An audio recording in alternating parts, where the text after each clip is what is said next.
Ayan guys, itong update test natin ngayong umaga.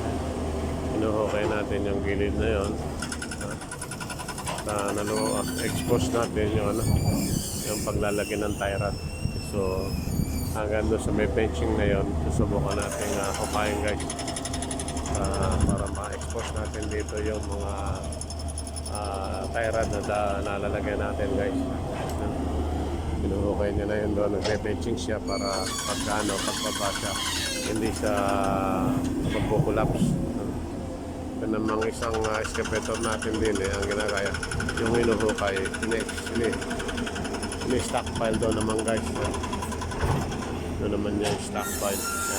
So yung dalawang excavator natin, isa naghuhukay at saka isang nag-stockpile guys.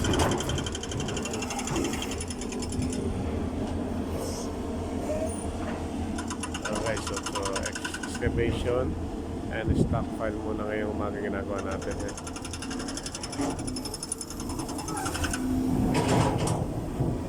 Yan, dito nilalagay sa gitna. Aabutin ng ating excavator din sa kabila. Ayun. Tapos dadalhin na doon. Stockpile na rin guys. So pasa-pasa lang yung ginagawa natin. Isang nag-stockpile, isang nag-uukay.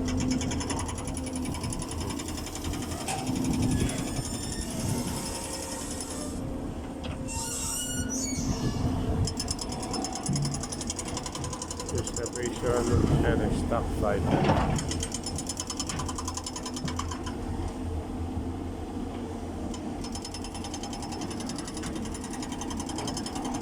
Yan guys, excavation and stockpile ang ginagawa natin ngayon.